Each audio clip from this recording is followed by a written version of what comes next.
안녕하십니까. 앞만 보고 숨가쁘게 달려온 세월이 어느덧 수십 년. 이제야 문득 걸음을 멈추고 뒤를 돌아보는 60대 여성입니다. 하루하루 살아내기에 바빠 미처 돌아보지 못했던 지난 날들, 그 시간들을 반성하며 조용히 마주하고 있습니다. 요즘 들어 부쩍 사연 채널을 자주 들락거리게 되네요. 남들은 어떤 인생을 살아왔는지, 어떤 눈물과 웃음을 견뎌왔는지 듣다 보면 제 마음도 절로 고개를 숙이게 됩니다. 저보다 더 깊은 상처를 품고도 꿋꿋이 버텨낸 분들이 참 많으시더라고요. 이 자리를 빌려 모두에게 고생 많으셨다고, 정말 수고하셨다고 말씀드리고 싶습니다. 그리고 오늘 저도 제 삶에서 가장 큰 충격으로 남은 이야기를 하나 풀어보려고 합니다. 부족한 글이지만 진심을 담아 써보겠습니다. 부디 끝까지 들어주시면 감사하겠습니다. 가난한 집에서 태어나 국민학교만 겨우 졸업하고는 몇 해 동안 식모살이를 하며 지냈습니다. 그렇게 어린 나이에 남의 집 부엌에서 밥을 짓고 빨래를 개며 살아가다가 20살이 되기도 전에 짐을 꾸려 도시로 올라왔죠. 낯선 거리, 낯선 공기, 낯선 사람들 틈에서 저는 공장에 들어가 일하기 시작했습니다. 그렇게 하루하루 기계 돌아가는 소리를 벗삼아 살던 중 같은 공장에서 일하던 남자를 만나 20 중반에 결혼을 했습니다. 남편과 함께하면서 내 삶은 아주 조금씩, 그러나 분명히 달라지기 시작했습니다. 어느 날 남편이 말했습니다. 여보, 공장 일 접고 식당 해보는 게 어때? 식당? 갑자기 웬 식당? 당신 임신도 했고 계속 이런 데서 일하면 우리 아이는 어떻게 키우겠어. 환경이 좀 나아져야지. 그래, 뭐 임신한 몸으로 공장에서 일하는 게 점점 버겁긴 했어. 공기도 안 좋고 냄새도 심하고. 근데 우리가 무슨 돈이 있어서 식당을 해? 요리는 나도 당신도 제대로 배운 적 없잖아. 그래서 배우자는 거야. 당장 차리자는 게 아니고 우선 식당에 직원으로 들어가서 하나하나 배워보자. 요령도 익히고 장사 돌아가는 것도 보고. 그러다 경험이 쌓이면 그때 가서 대출받아서 시작하면 되잖아. 여보, 우리 인생 이제부터 다시 그려보자. 넓게, 멀리 봐야지. 남편의 말은 처음엔 허공에 던지는 소리처럼 들렸습니다. 하지만 그의 눈빛은 또렷했고 흔들림이 없었습니다. 그래서 2달쯤 고민 끝에 결국 그이의 손을 잡기로 했습니다.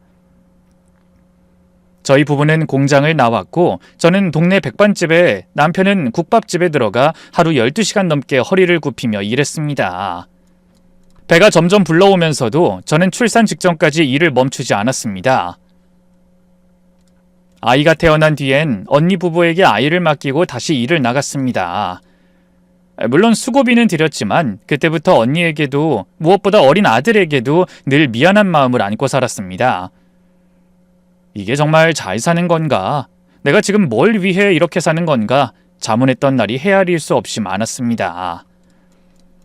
그러다 아들이 2돌을 갓 넘기던 해 드디어 저희는 작은 식당을 열었습니다. 김치찌개, 제육볶음, 된장찌개, 구수한 한식을 내걸었고 마침 근처에 공사장과 큰 회사들이 있어 장사는 생각보다 빠르게 자리를 잡았습니다. 그날의 첫 밥솥에서 퍼낸 따끈한 김이 마치 우리 부부의 새로운 삶을 환하게 밝혀주는 것 같았습니다. 아침 해가 뜨기 전부터 늦은 밤까지 식당 문을 열고 장사를 하다 보니 아들은 자연스레 언니 집에서 지내는 시간이 훨씬 더 많아졌습니다. 데리러 가면 늘 곤히 잠든 얼굴이었고 저는 그 작고 맑은 몸을 조심스레 업고 조용히 집으로 돌아오곤 했죠. 그렇게 하루하루가 쌓여 몇 해가 흘렀고 손에 쥐는 돈이 점점 늘어나자 드디어 식당의 규모를 더 키워보기로 결심했습니다. 이야, 우리 마누라랑 둘이 여기까지 왔네. 식당 좀 봐봐. 엄청 넓지? 응, 이 동네에선 우리가 유일한 고기 뷔페집이니까 잘만 하면 대박 날 거야. 반드시 성공할 수 있어. 그래, 그렇게 좋게 생각하고 힘내서 일하자. 여보, 우리 준혁이한텐 못해줄 거 없이 해주자. 응? 남편의 얼굴엔 뿌듯함이 가득했고 저도 그 말에 조용히 고개를 끄덕였습니다. 고기 뷔페집은 주말뿐만 아니라 평일에도 손님들로 붐볐고 저희 가게가 잘 된 이후로 비슷한 뷔페 식당들이 우후죽순 생겨났지만 단골 손님들은 결국 다시 저희 가게로 돌아왔습니다. 맛도 정성도 사람도 그만큼 달랐던 거겠죠. 장사가 번창하면서 2호점도 열게 되었고 저희 가족은 더 이상 작은 빌라가 아닌 마당이 있는 단독주택으로 이사했습니다. 그때가 아들이 초등학교 3학년이 되던 해였습니다. 준혁이는 조용하고 내성적인 성격이었지만 공부를 곧잘 했고 엄마 아빠가 늦게 들어와도 투정 한번 부리지 않는 참 착한 아이였습니다. 준혁아, 밥은 먹었어? 숙제는 다 했니? 네, 다 했어요. 밥은 제가 알아서 차려 먹었어요. 그래, 잘했네. 엄마 아빠가 바쁜 거 이해해줘서 너무 고맙다. 걱정이 없다, 우리 아들. 엄마, 무슨 할 말 있어? 아니에요.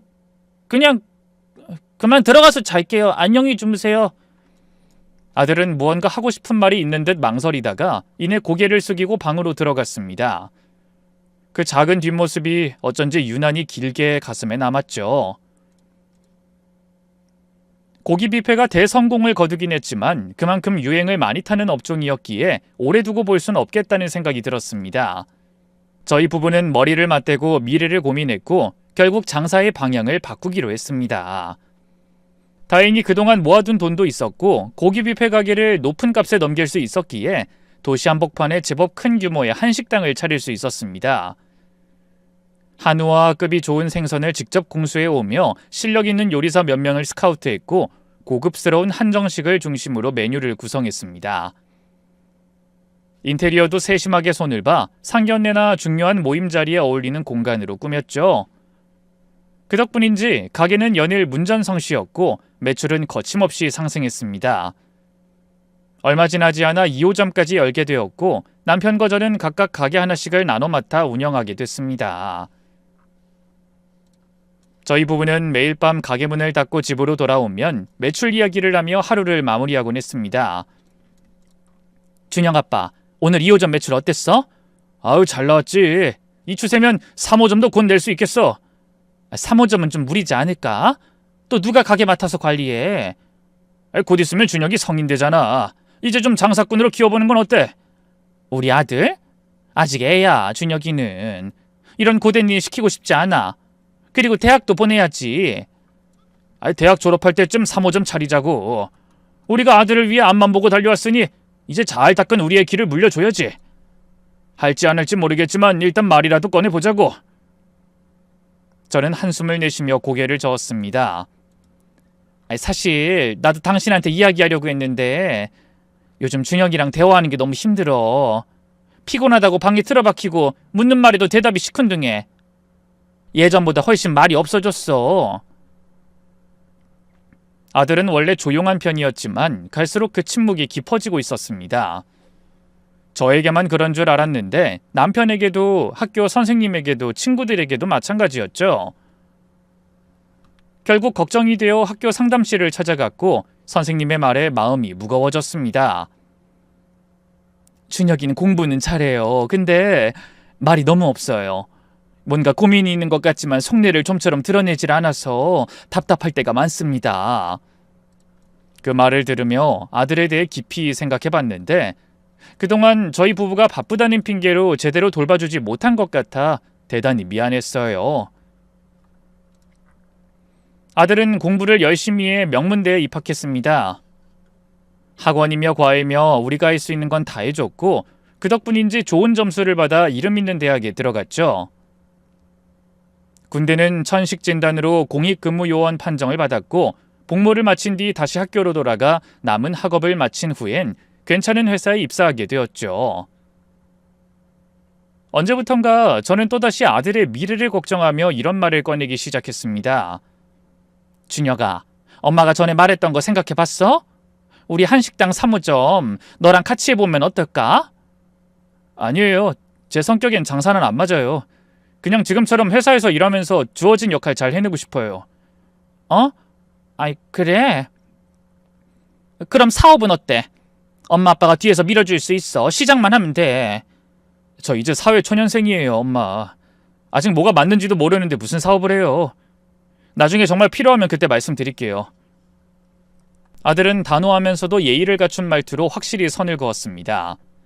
그 말엔 저는 왠지 모르게 뺨이 화끈해졌고 지난 세월 동안 아들의 마음을 제대로 들여다보지 못했다는 죄책감이 밀려왔습니다. 준혁아, 엄마랑 아빠 많이 부족했지? 일하느라 너한테 너무 소홀했어. 어릴 땐 네 이모가 널 키우다시피 했고 초등학교 때부터는 혼자 집에서 밥 차려 먹고 지낸 날이 더 많았잖아. 잠시 조용해진 아들이 고개를 끄덕이며 말했습니다. 아니에요. 다른 집도 다 비슷할 거예요. 저 다 이해하고 있어요. 그 말에 저는 눈시울이 살짝 붉어졌습니다. 정말 고맙다. 네가 그렇게 다 이해해줘서. 우리 아들이 생각보다 훨씬 더 어른이었네. 나중에라도 혹시 뭐든 도움이 필요하면 꼭 말해줘. 엄마 아빠가 도와줄게. 그럴게요. 그리고 저 회사 근처에 오피스텔 구했어요. 출퇴근이 너무 힘들어서요. 다음 주쯤 이사 들어가려고요. 그거 미리 말씀드려야 할 것 같아서요. 아들이 조심스럽게 전한 독립선언에 저는 살짝 놀랐지만 그리 대수롭지 않은 듯 웃으며 고개를 끄덕였습니다. 이젠 정말 다 자란 아들이구나 하는 생각이 들었고 어련히 자라겠지 하는 마음으로 묵묵히 보내줬습니다. 그렇게 집안에 남아있던 준혁이의 그림자가 조용히 옮겨가는 순간이었습니다. 독립한 아들이 잘 지내는지 살펴보려고 저는 종종 시간을 내어 아들의 오피스텔을 찾았습니다. 찾아갈 때마다 집은 늘 정돈이 잘 돼 있었고 깔끔하게 혼자 사는 남자의 공간치곤 제법 성실해 보였습니다. 저는 냉장고에 반찬을 가득 채워주고 이것저것 챙겨주며 몇 마디 말을 건넸죠. 하지만 아들과의 대화는 언제나 짧고 얕았습니다. 묻는 말에만 짧게 대답할 뿐 스스로 말을 이어가려 하진 않았습니다. 준혁아, 요즘 회사는 어때? 다닐만 해? 네, 뭐 그냥요. 자세히 좀 얘기해봐. 대기업은 워낙 빡세다던데 넌 괜찮아? 할만해요. 말하기 싫다는 듯 고개를 돌리며 단답형으로 말하던 아들의 얼굴엔 미세한 피로가 스쳐 지나갔습니다. 그 눈길 하나에도 뭔가 이상함이 느껴졌지만 저는 또 말끝을 흐리며 말했습니다. 그래, 알겠어. 엄마 이제 가볼게. 네, 들어가세요. 늘 그랬듯 짧은 인사와 함께 문을 닫고 나왔습니다. 아들의 오피스텔을 찾을 때마다 이런 어색하고 단절된 분위기를 깨보려고 애썼지만 매번 실패했죠. 그래도 시간이 흐르며 아들이 30이 되었고 저는 다시금 제안을 꺼내봤습니다. 준혁아, 회사 생활은 아직도 괜찮니? 사업 생각 같은 건 없어? 엄마 아빠가 해달라는 거 뭐든 해줄 수 있어. 진심이야. 하지만 아들은 언제나처럼 자신에게 맡겨달라는 듯 말했습니다. 아직은 괜찮아요. 나중에 필요하게 되면 그때 말씀드릴게요. 요구하는 것도 바라는 것도 없는 아들. 한편으론 고마우면서도 또 한편으론 섬뜩할 만큼 외로워 보였습니다. 그러던 어느 날 아들이 출근한 사이에 저는 오피스텔을 정리하고 청소하던 중 서랍 한쪽에 꽂혀있던 약봉지를 발견하고 말았습니다. 무심코 펼쳐든 약봉투에는 낯선 단어들이 나란히 적혀 있었습니다. 항우울제, 불안장애, 공황장애라고 명시된 약을 보았답니다. 그 순간 심장이 뚝 떨어지는 소리를 들은 듯 했습니다. 손끝이 떨렸고 가슴이 조여오며 숨이 제대로 쉬어지지 않았습니다. 내 아들이 이렇게 힘들어하고 있었다는 걸 단 한 번도 알아채지 못했다는 죄책감이 파도처럼 밀려왔습니다. 눈물이 저도 모르게 뺨을 타고 흘렀죠. 저는 그날 집으로 돌아가지 않았습니다. 오피스텔 소파에 앉아 아들이 퇴근할 때까지 말없이 기다렸죠.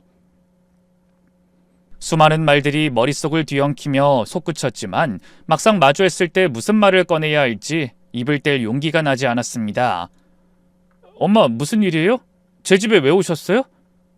퇴근한 아들이 현관문을 열며 들어서자 저는 말없이 서랍 위에 올려놓은 약봉지를 내밀었습니다. 준혁아, 이거 뭐니? 순간 아들의 눈빛이 바짝 나를 세웠고 약봉지를 낚아채며 소리쳤습니다. 제 서랍 뒤졌어요? 지금 뭐 하시는 거예요? 앞으로 제 집에 들어오지 마세요. 비밀번호 알려드린 거 이런 식으로 쓰시라고 드린 거 아니었어요. 제 물건에 손대도 되는 거예요? 그 말에 저는 멍하니 아들의 얼굴을 바라보다 덜컥 목소리를 높이고 말았습니다. 뭐? 남의 물건? 우리가 남이니? 난 네 엄마야! 준혁아, 대체 무슨 일이야? 왜 이런 약을 먹는 거야? 회사가 그렇게 힘든 거니? 그럼 당장 그만둬! 아무것도 네 건강보다 중요하진 않아! 그러자 아들은 어이없다는 듯 피식 웃으며 말문을 열었습니다. 엄마, 정말 몰라요? 내가 왜 우울증 약을 먹는지 진짜 모르시겠어요?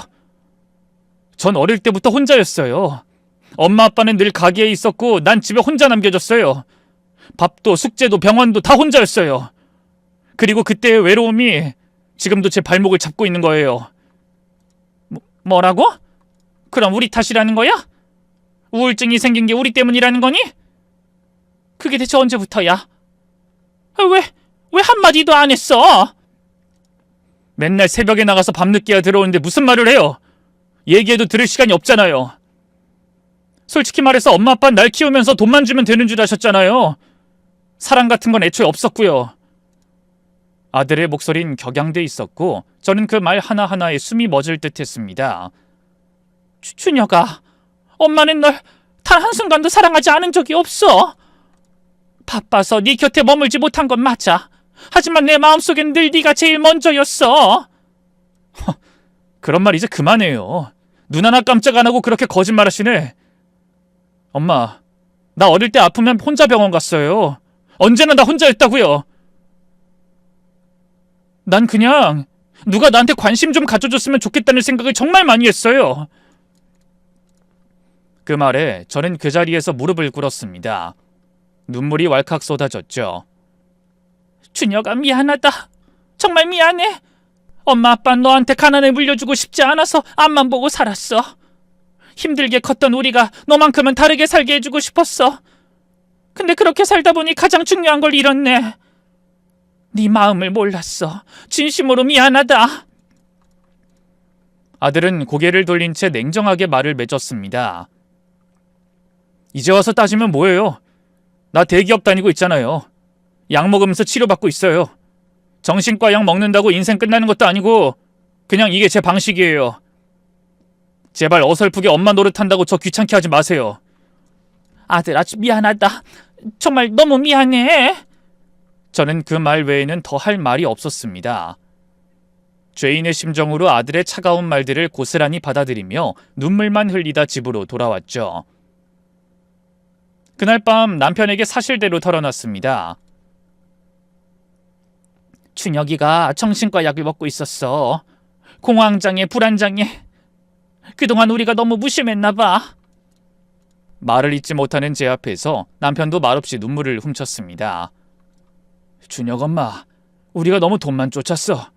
그게 다인 줄 알았는데 우린 철이 없었던 것 같아. 시간을 되돌릴 수만 있다면. 나도 알아. 나도 그래. 근데 이젠 늦었어도 지금이라도 우린 바뀌어야 해. 준혁이한테 천천히 조심스럽게 마음을 다시 전해야 해. 너무 밀어붙이지 말고 조금씩. 그날 이후로 아들의 말이 내내 가슴속에 맴돌았습니다. 누가 나한테 관심 좀 가져줬으면 좋겠다고 정말 많이 생각했어요. 그 문장이 저의 온 생애를 되돌아보게 만들었습니다. 아들의 뼈아픈 고백 이후 저와 남편은 깊이 반성했습니다. 이제라도 뭔가 바뀌어야겠다는 마음이 간절했죠. 그래서 남편과 함께 약속했습니다. 일주일에 한 번은 꼭 준혁이와 식사를 하자. 억지로가 아니라 진심을 담아 조금씩 다가가자고요. 놀랍게도 아들은 그 제안을 거절하지 않았습니다. 무뚝뚝하고 서먹하긴 했지만 함께하는 식사 자리를 받아들였다는 것만으로도 큰 변화였죠. 우리는 조심스레 그러나 꾸준히 아들의 곁을 지켜가고 있었습니다. 그러던 어느 날이었습니다. 약속 장소에 먼저 도착해 앉아있는데 멀리서 아들이 걸어오고 있었습니다. 그런데 그 옆에 한 여자가 함께 서 있었죠. 단정한 옷차림에 또렷한 이목구비, 어디서든 눈에 띌 만한 미인이었습니다. 남편과 저는 눈이 휘둥그레졌습니다. 준혁아, 이 아가씨 누구니? 제 여자친구예요. 인사하세요. 여자친구가 있었어? 저도 모르게 놀라 되묻고 말았습니다. 아들이 여자친구를 데려올 거라고는 상상도 못했기에 반가움보단 당황스러움이 먼저 올라왔습니다. 그러나 여자는 밝고 예의 바른 목소리로 인사를 건넸습니다. 어머님, 아버님 안녕하세요. 아, 네네, 반가워요. 어서 앉으세요. 저희는 아직 적응되지 않은 낯선 상황에 얼떨떨해하며 자리에 앉았고 그때 그녀가 조용히 입을 열었습니다.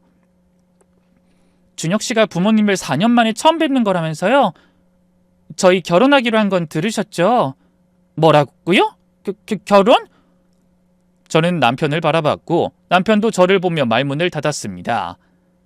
아들은 언제 이토록 단단한 결심을 했던 걸까? 우리에게 단 한마디도 말하지 않았던 연애를 결혼이라는 결정으로 들고 온 것에 가슴이 쿵 내려앉았습니다. 네, 맞아요. 이젠 확신이 생겨서 정식으로 소개해드리는 거예요. 그래, 그렇구나. 표정 관리를 하며 겨우 웃어 보였지만 내심은 복잡했습니다.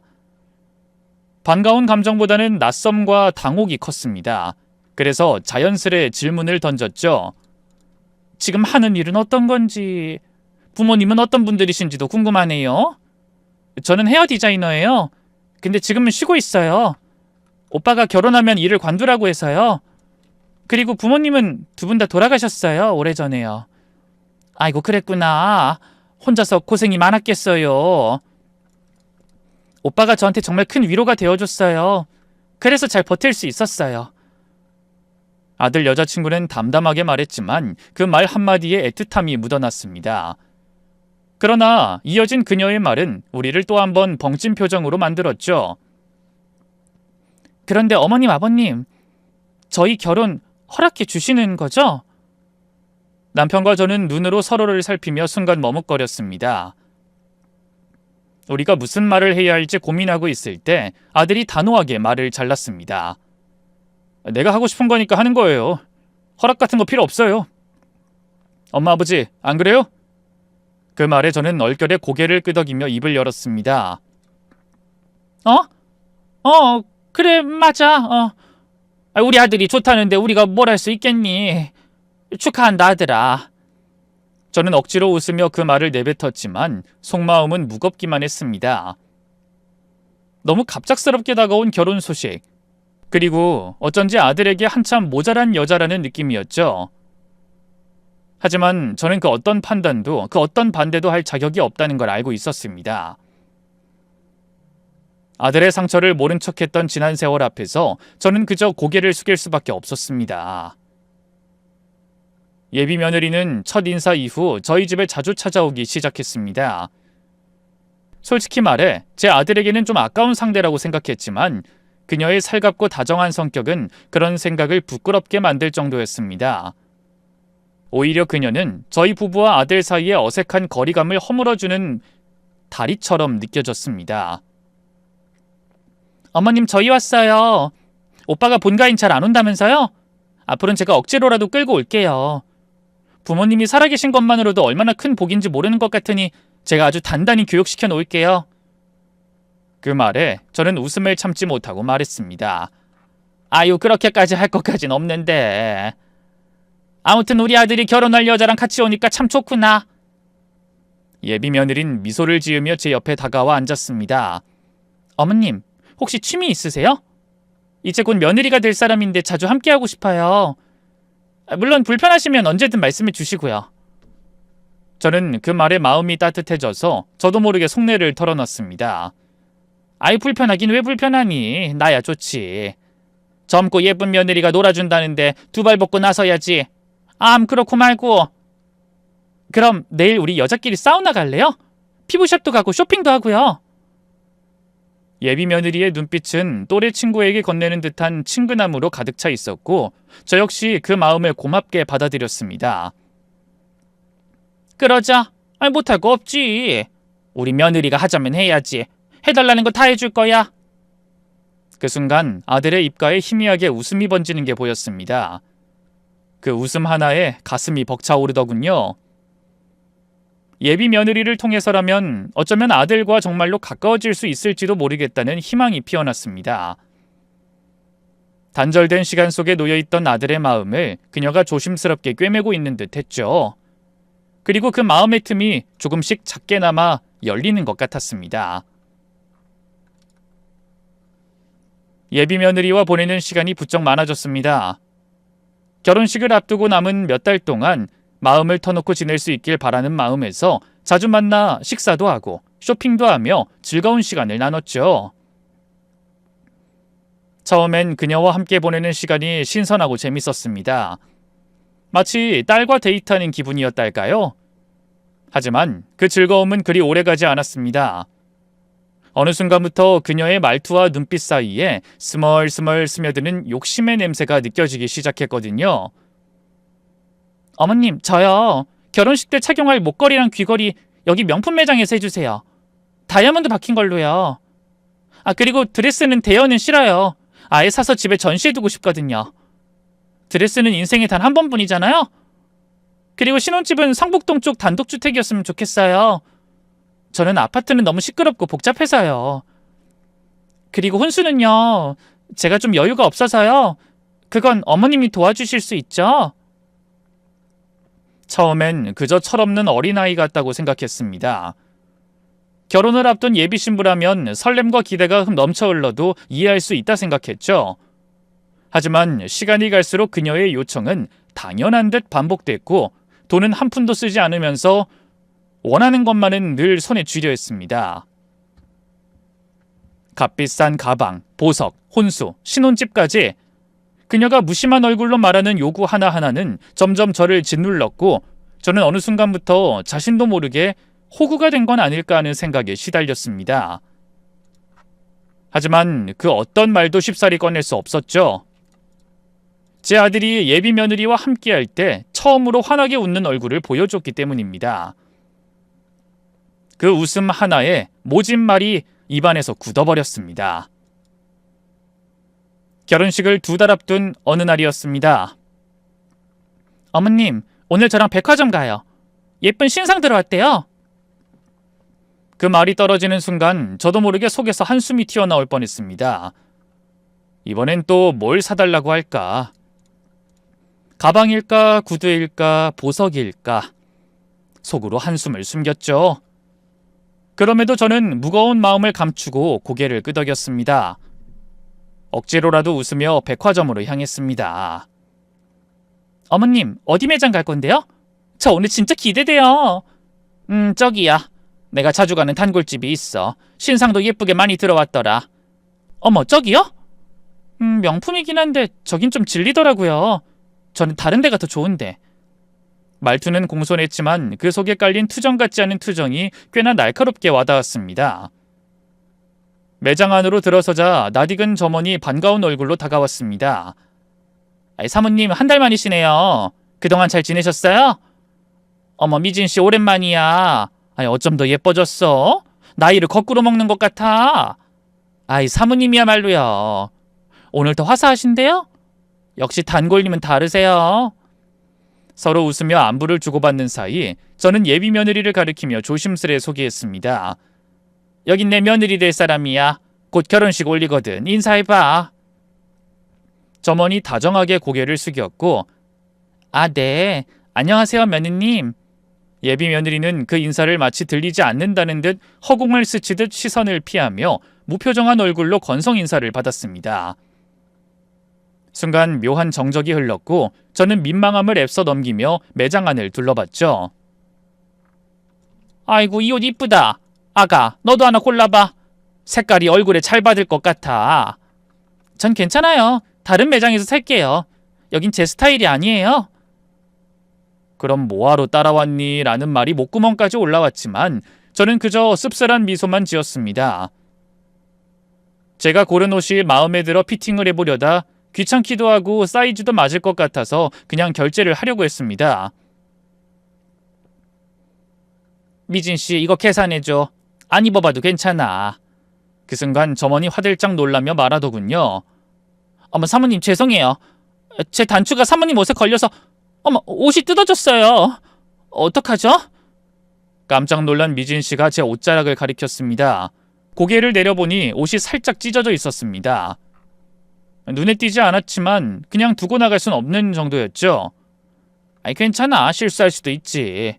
그럼 이 옷으로 갈아입고 결제할게. 탈의실 가서 갈아입고 계산해도 되지? 탈의실로 향하는데 미진 씨가 조용히 절 따라왔습니다. 사모님, 제가 도와드릴게요. 괜찮아. 혼자 입을 수 있어. 늘 도와드렸잖아요. 오늘도 도와드릴게요. 탈의실 안에 들어선 순간 점원은 문을 조심스레 닫으며 검지손가락을 입술에 갖다 댔습니다. 쉿! 조용히 해주세요.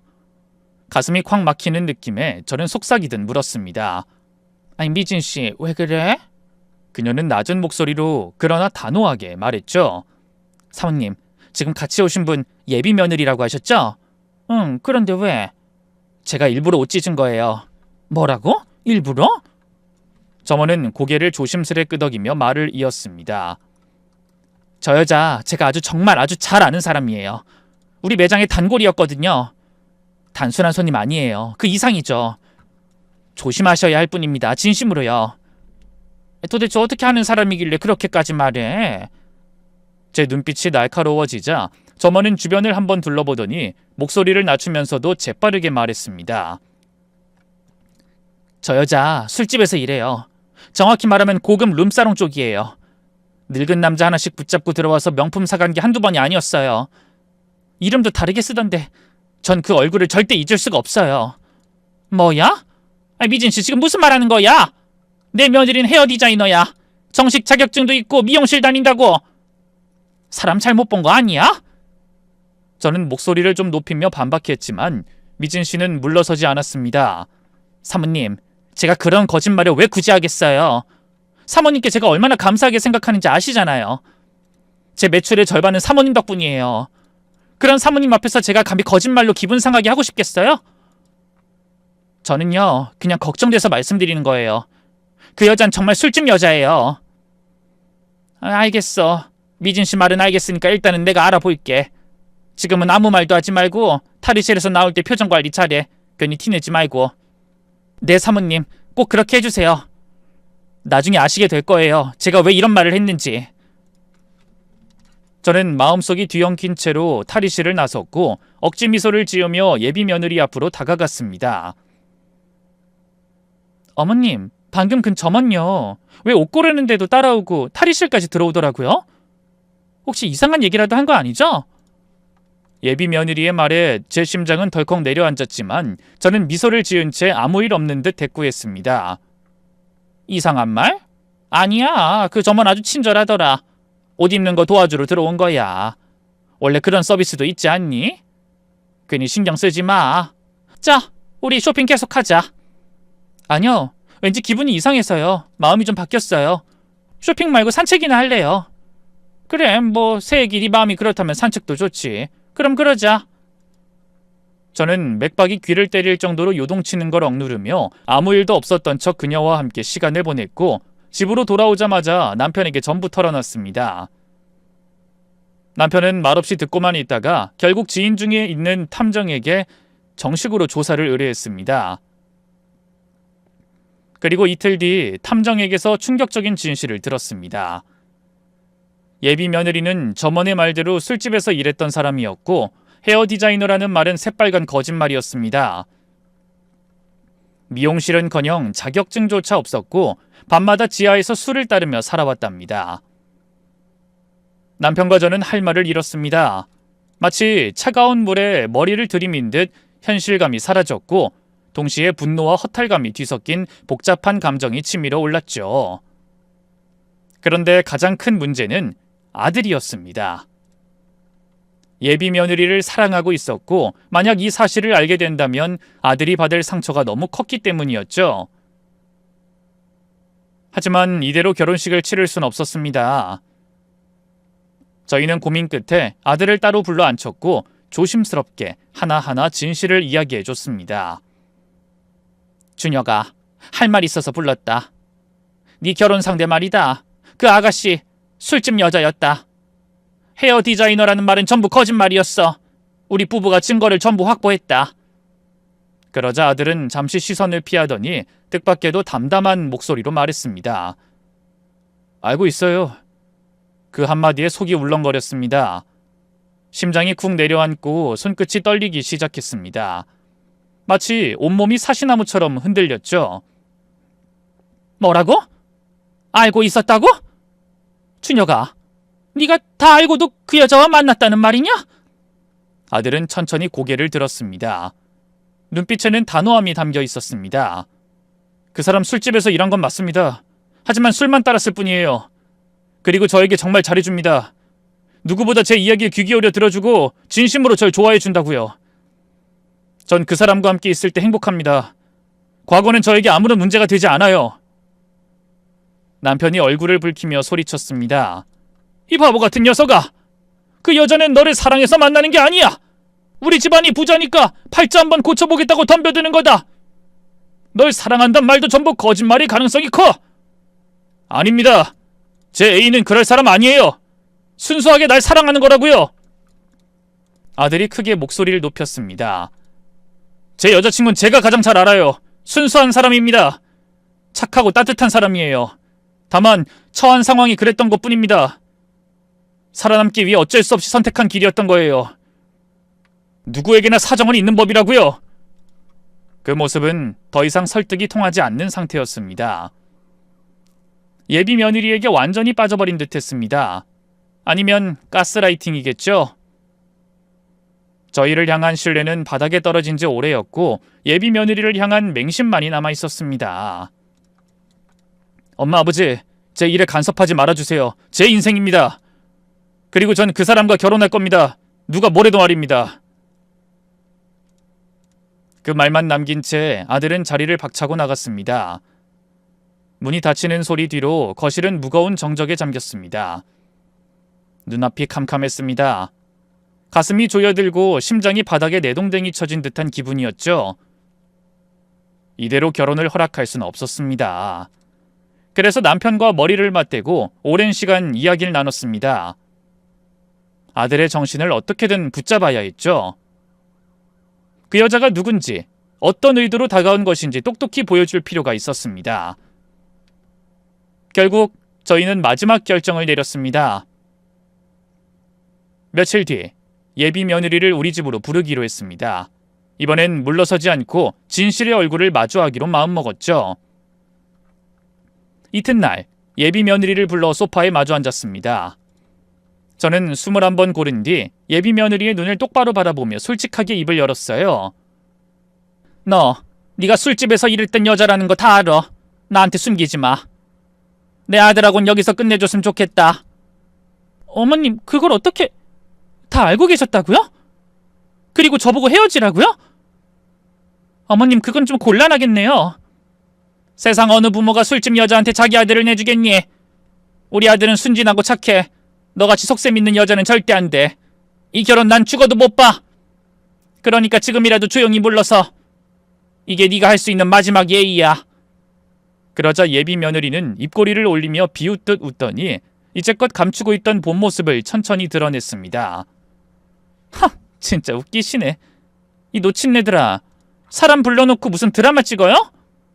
내가 당신들 아들 꼬시느라 얼마나 공들였는데 괜히 밥 얻어먹으려고 따라다닌 줄 아세요? 이 집이 돈 많고 잘 사는 거 알고 시간 들이고 정성 들여서 여기까지 온 거라고요. 내 인생에서 이런 기회 쉽게 안 와요. 그걸 나더러 포기하라고? 내가 미쳤어요? 기가 막혔습니다. 그 순간 전 알 수 있었어요. 그녀는 겉으론 얌전한 척 포장했지만 그 속은 뻔뻔하고 이기적인 바로 그 천박한 술집 여자 그대로였어요. 그래, 이게 네 진짜 모습이지? 겉으론 웃고 떠들고 착한 척하더니 결국은 이렇게 나오는구나. 오히려 잘 됐네. 이제 나도 할 말 다 해야겠다. 너 지금 우리 아들한테 사기치고 있는 거야. 감정 팔고 눈물 팔고 흔히들 말하는 그 공사라는 거. 술집 여자들이 잘도 하는 짓이잖아. 공사? 이 노친네야. 공사가 아니라 평생 같이 살 거야. 한 방 노리는 게 아니라고. 술집 생활 다 정리하고 준혁 씨랑 평범한 아내로 조강지처로 살아갈 거야. 호강하면서 말이야. 뭐 노친네 둘이 앞으로도 재정적으로 도와주실 거라고 믿어. 유산 같은 것도 미리 챙겨주시면 아주 고맙겠네. 그 더럽고 욕심 많은 입으로 함부로 짓거리지 마! 네가 우리 집안을 돈줄로만 보는 그 눈빛 다 보여! 우린 절대로, 다시 말하지만 절대로 너 같은 여자한테 아들 빼앗기지 않아! 아우, 진짜 한숨만 나온다, 노친네들. 좀 정신 차려! 준혁씨 님이 나한테 푹 빠졌다고. 내가 파트로 매주를 쓰자고 해도 당장 장바구니 들고 시장에 뛰어들 사람이야. 결국은 우리 둘은 결혼하게 돼 있어. 두 사람이 아무리 바락해봤자 결과는 정해졌다고. 그러니까 이제 그만 헛수고하고 그냥 현실을 받아들이셔. 이 간사하고 꼬리 9개 달린 여우 같은 것 절대로 안 돼! 절대 내 아들 앞에서 다시 얼씬도 하지 마! 저도 모르게 분노에 휩싸여 몸을 벌떡 일으켜 그녀에게 달려들었어요. 그런데 그 순간 예비 며느린 눈 하나 깜빡하지 않고 제 가슴을 밀쳤습니다. 균형을 잃은 저는 그대로 소파 아래로 나가떨어졌고 바닥에 세게 부딪히며 무릎과 허리를 다치고 말았답니다. 손끝이 떨리고 통증이 밀려오는데도 마음속 분노와 억장이 무너지는 그 감정이 더 아프게 몰려왔어요. 저 몹쓸 것이 지금 날 친 거야? 너 가만두지 않겠어! 여보, 저거 잡아! 남편이 격분한 얼굴로 몸을 일으켜 예비 며느리를 제지하려 하자 그녀는 망설임 없이 남편의 턱을 정확히 노려 강타했고 그는 휘청거리다 바닥에 고꾸라지고 말았어요. 이 노친네들아, 내가 산전수전은 물론 공중전까지 다 겪고 살아온 여자야. 당신들 같은 노부부쯤이야 눈 감고도 제압하지. 그래, 한번 덤벼보라고. 오늘은 확실하게 손 좀 봐드리고 이 결혼 깔끔하게 밀어붙일 테니까. 준혁 씨랑은 도둑 결혼해버릴 거고 유산은 나중에 다 챙길 거야. 자, 다시 싸움 한판 해보자고. 예비 며느리가 어떻게 살아왔는지는 모르겠지만 말과 행동 하나하나에 맹수 같은 기세가 있었습니다.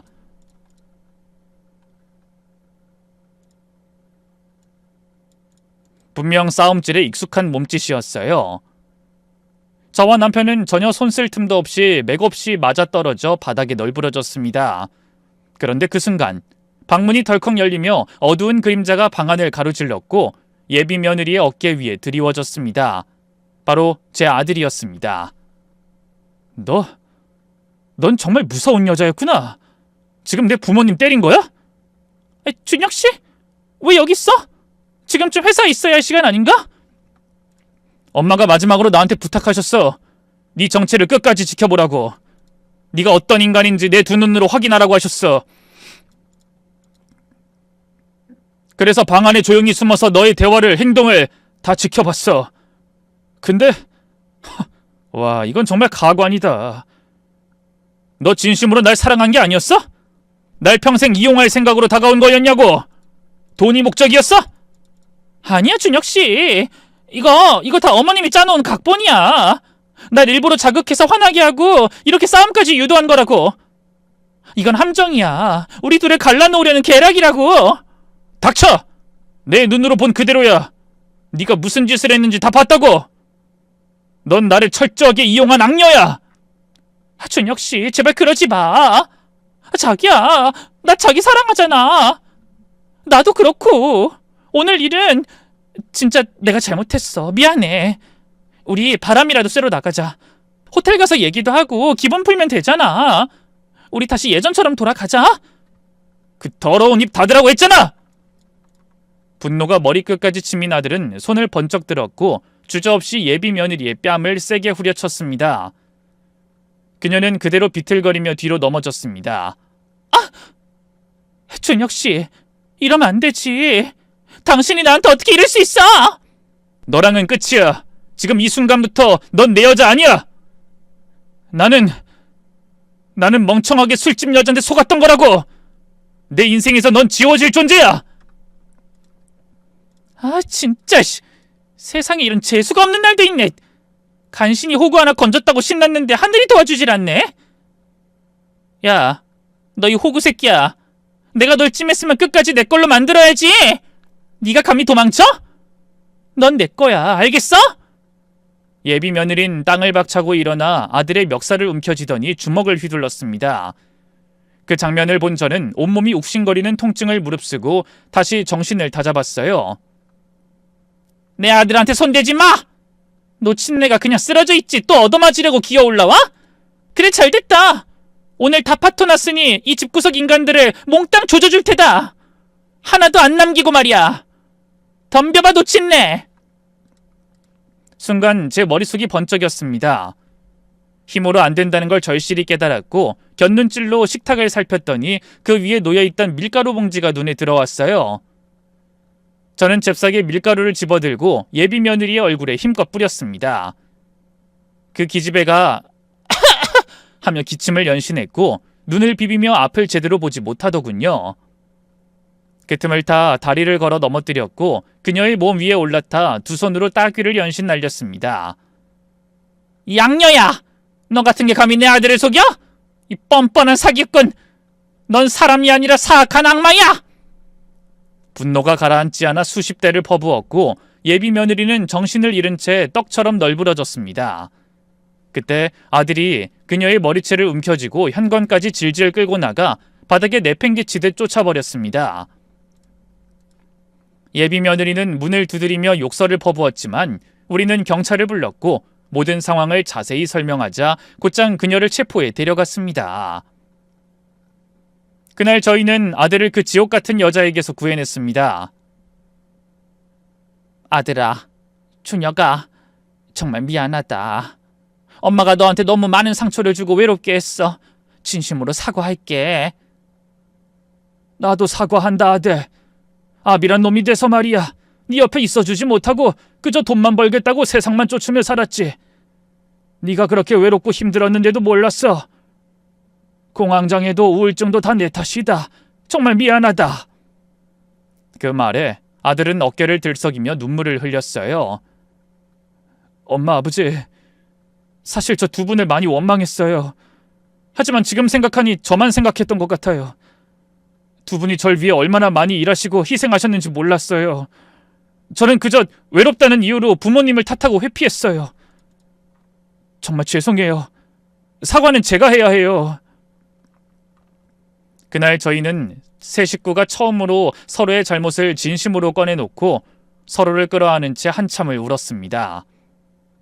그렇게 우린 한 가족으로 다시 처음부터 시작했습니다. 예비 며느리는 제 아들을 포기하고 멀리 떠나서 다른 술집을 다닌다는 소문을 들었습니다. 또 다른 남자를 꼬셔서 팔자 고치려는 걸 막고 싶은데 방법이 없으니 누구든 속지 않길 바랄 뿐입니다.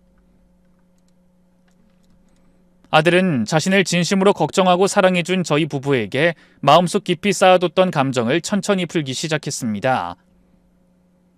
주말이면 식당에 들러 주방 일을 돕기도 했고 땀 흘린 뒤엔 저희와 나란히 앉아 따끈한 밥 한 그릇을 나누며 소소한 이야기를 나눴죠.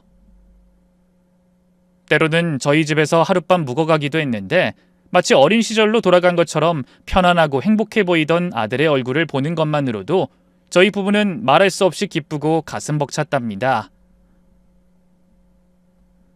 그렇게 시간이 흐르고 어느 날 저는 아들에게 조심스레 한 사람을 소개해줬어요. 오래 알고 지낸 장사꾼 친구의 딸이었는데 말도 바르고 마음도 깊은 참하고 지혜로운 아가씨였습니다.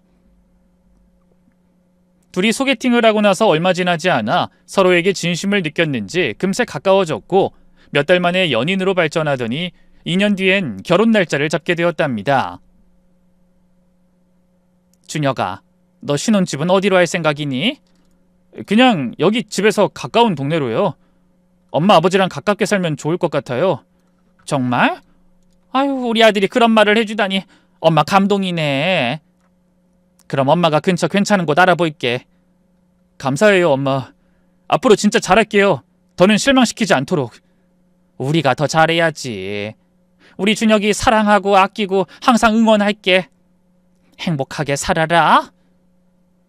저도요, 엄마. 정말 사랑해요.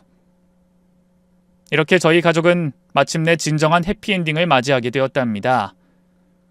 아들은 지금 한창 결혼 준비에 바쁘고 저희 부부는 사돈댁과 함께 신혼집도 구경하고 혼수도 보러 다니며 하루하루가 즐겁기만 하네요.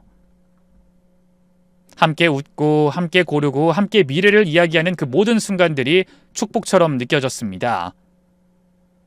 되돌아보면 앞만 보고 살아오느라 정작 가장 소중한 존재였던 아들을 외롭게 했던 시간들. 그 아픔이 결국 우울증이라는 어두운 그늘이 되어 그의 삶에 드리웠고 그 틈을 비집고 들어온 술집 여자와의 악몽 같은 관계도 있었죠. 그러나 그 모든 시련을 딛고 우리는 서로에게 진심을 담아 사과했고 온몸으로 화해했으며 더 단단하고 따뜻한 가족으로 다시 태어났습니다. 이제 이 이야기도 여기서 막을 내려야겠네요. 긴 이야기를 끝까지 들어주신 모든 분들께 진심으로 감사드립니다. 이 글이 누군가에게 작은 용기와 위로가 되었기를, 그리고 모든 가정마다 평화와 축복이 머물길 간절히 기원합니다. 감사합니다.